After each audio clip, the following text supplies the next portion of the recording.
আজি আমি যুঁজিব লাগিছিল কাৰ বিৰুদ্ধে? অসমৰ অপশক্তিৰ বিৰুদ্ধে, যিসকলে অসমৰ ভাষা সংস্কৃতি কৃষ্টি নিশেষ কৰি দিব বিচাৰিছে। যুঁজিব লাগিছিল প্ৰৱৰ্জিত মানুহৰ বিৰুদ্ধে, যিসকলে সম্পূৰ্ণৰূপে আমাৰ পৰা ভূমি অধিকাৰ কাঢ়ি লৈ গুচি গৈছে। কিন্তু আজি যুঁজি থকা হৈছে নিজৰ মাজত, খোৱা কমা লগা হৈছে ভাতৃত্ববোধৰ এনাজীৰে বান্ধ খাই থকা এখন অসমত।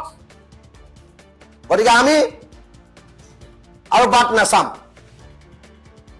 6 জনগোষ্ঠীৰ ৰাইজে অহোপুৰুষাৰ্থ কৰি বিজেপি চৰকাৰ আনিছে। আস্থা আছিল, বিশ্বাস আছিল, কিন্তু যোৱাকালি যিটো ঘটনা ঘটিল, যিবিলাক কথা বতৰা আমাৰ মন আৰু মগজুত ক্ৰিয়া কৰিছে, এই কথা বতৰাবিলাক নিৰ্বাচন কেন্দ্ৰিক কথা বতৰা হ'ব। এই কথা বতৰাবিলাক 2 কোটি ৰাইজৰ মনৰ মানুহৰ কথা বতৰা হ'ব। গতিকে আমি ক্ষান্ত হৈ বহি নাথাকিম।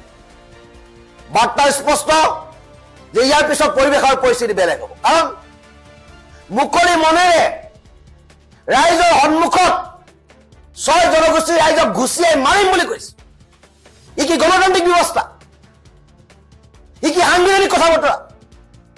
অসমৰ 6টা জনগোষ্ঠীয়ে অসমত জীয়াই থকা অধিকাৰ নাই নেকি?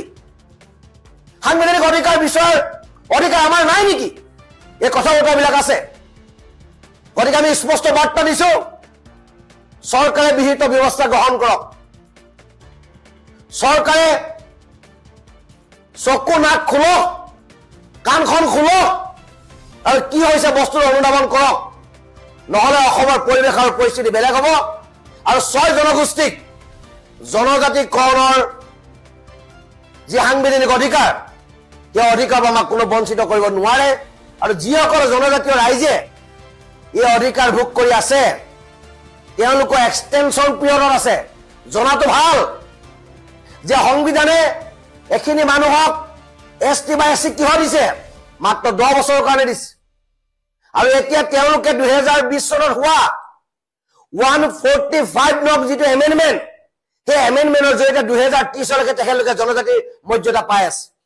এই কথা তেখেতলোকে ভাবি যোৱাটো ভাল যে সংবিধানে এক্সটেনশ্যন পিৰিয়ডত তেখেতলোকক ৰাখিছে। গতিকে আমিও প্ৰতিবাদ কৰিম, আমিও প্ৰতিবাদ কৰিব জানো।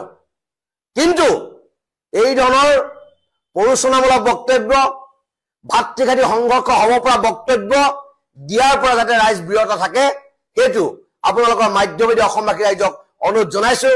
আৰু এই মন্ত্ৰীজনৰ বিৰুদ্ধে অসমৰ মুখ্যমন্ত্ৰী মহোদয়ক একশ্যন ল'বৰ কাৰণে আমি বিনম্ৰতা অনুৰোধ জনাইছো। কাৰণ 2 কোটি ৰাইজৰ বিপক্ষে এজন মন্ত্ৰীয়ে ধনবল বাহুবল যোগাৰ কৰি সেই সোণাপুৰ সমাৱেশ পাতিছে। গতিকে এই কথাটো আপোনালোকৰ মাধ্যমেৰে অসমবাসী ৰাইজক স্পষ্ট বাৰ্তা দিছো। আৰু আমি কোনো কাৰণত জনজাতিকৰণ নোহোৱালৈকে আমি ক্ষান্ত নহওঁ, এইটো স্পষ্ট বাৰ্তা পুনৰবাৰ আপোনালোকৰ মাধ্যমেদি